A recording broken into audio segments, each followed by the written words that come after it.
नमस्कार दोस्तों, मैं हूं अंजलि। होप रे चैनल आशा की किरण में आप सबका स्वागत है। आइए दोस्तों, एक कहानी सुनाते हैं आपको। दोस्तों, एक बहुत बड़ा राज्य था। उस राज्य का राजा बहुत प्रतापी, बहुत बहादुर, बहुत नेक दिल इंसान था।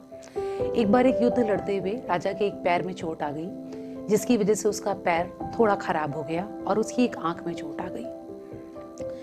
एक बार वो राजा अपने महल के गलियारे से होकर गुजर रहा था, तो उस महल के गलियारे में उसके सभी पूर्वजों के चित्र लगे हुए थे। तो राजा के मन में एक ख्याल आया कि मुझे भी अपना एक चित्र बनवाना चाहिए, ताकि मेरी आगे आने वाली पीढ़ियां उसको देख सकें और मुझे याद कर सकें। यह विचार मन में आने पे राजा ने अपने राज्य के सभी चित्रकारों को बुलवाया। सभी चित्रकारों के सामने उसने अपनी बात रखी कि वो अपना एक ऐसा चित्र बनवाना चाहता है जिसको देख करके उसकी आगे आने वाली पीढ़ियां उससे बहादुरी की प्रेरणा ले सके और राज्य की सुरक्षा कर सके। सभी चित्रकारों ने चित्र बनाने से मना कर दिया, क्योंकि उन्हें डर ये लग रहा था कि राजा का एक पैर खराब है, एक आंख खराब है।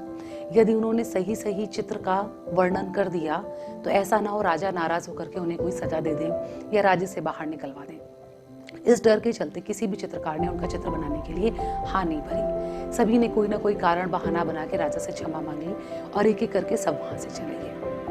सिर्फ एक युवा चित्रकार वहां पर रुका। राजा ने उससे पूछा कि क्या चित्रकार आप मेरा चित्र बनाएंगे? उसने सहर्ष राजा से कहा कि राजन, मैं आपका चित्र अवश्य बनाऊंगा। राजा ने उसे चित्र बनाने का समय, मोहलत और सामग्री उपलब्ध करवा दी। चित्रकार ने चित्र बनाया।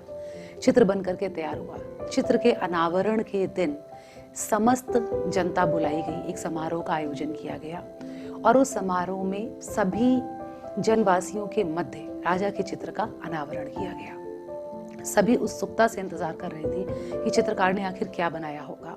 कहीं ऐसा ना हो चित्र देखने के बाद राजा नाराज होकर इसका सर कलम करवा दे या इसे और कोई दंड दे दे। इसी सब कौतूहल के बीच में राजा के चित्र का अनावरण हुआ। जैसे ही प्रतिमा पर से पर्दा हटाया गया, जनता आश्चर्य से चीख पड़ी। सभी ने सहर्ष तालियां बजा करके उस चित्रकार का बहुत स्वागत किया।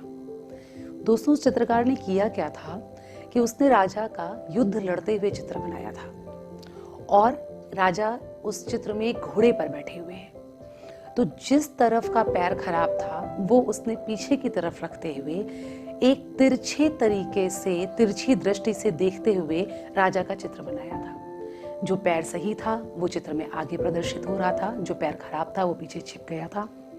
और राजा की जो आंख में चोट लग गई थी उससे उस आंख को राजा बंद करके धनुष से तीर चढ़ाकर निशाना लगा रहे थे। मतलब जो आंख खराब थी उसको उसने ऐसे दिखा दिया कि राजा युद्ध में निशाना लगा रहे हैं, इसलिए एक आंख उन्होंने बंद करी हुई है। मित्रों, उसने कुछ झूठ भी नहीं दिखाया, किसी कमी को प्रदर्शित भी नहीं किया और राजा का चित्र भी बन करके तैयार हुआ। राजा चाहते थे कि उनके आने वाली पीढ़ियां चित्र को देख के वीरता की प्रेरणा ले। दोस्तों, वो प्रेरणा भी उस चित्र से बखूबी मिल गई। राजा बहुत प्रसन्न हुए।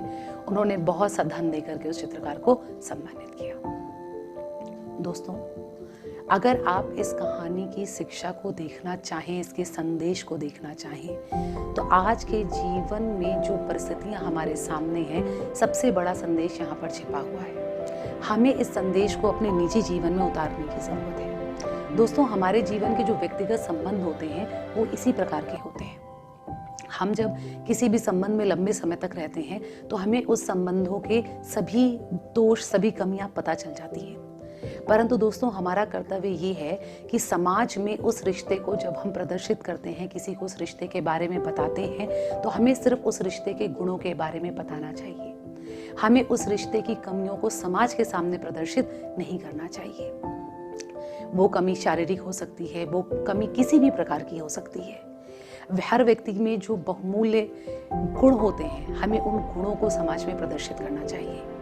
हाँ, समय के साथ समाज ये अवश्य जान जाएगा कि हमारे संबंध में ये कमी है, लेकिन यकीन मानिए उस कमी को जानने के बाद में समाज आपको और सम्मान की दृष्टि से देखेगा कि आपको अपने रिश्ते की इतनी कद्र है, आपके लिए आपका रिश्ता इतना बहुमूल्य है कि आप उसके अवगुणों को किसी के भी सामने लेकर के, उसकी कमियों को किसी के भी सामने लेकर के नहीं आना चाहते हैं। परंतु हम करते इसका विपरीत है। हम में से ज्यादातर व्यक्ति बाकी चित्रकारों की तरह संबंधों की जरा सी भी कमी सामने आते ही हाथ छाड़कर खड़े हो जाते हैं। दोस्तों, हमें परिवार को संभाल के रखने के लिए, अपने संबंधों को संभाल के रखने के लिए, एकता बनाए रखने के लिए, पारस्परिक प्रेम और सौहार्द बना के रखने के लिए इस चित्रकार से शिक्षा लेनी चाहिए। धन्यवाद दोस्तों। उम्मीद है कहानी का संदेश आप तक अवश्य पहुंचा होगा। और दोस्तों, यदि आपको हमारा चैनल पसंद आ रहा है तो प्लीज़ इसे लाइक, शेयर और सब्सक्राइब करना ना भूलें। गुड लक दोस्तों।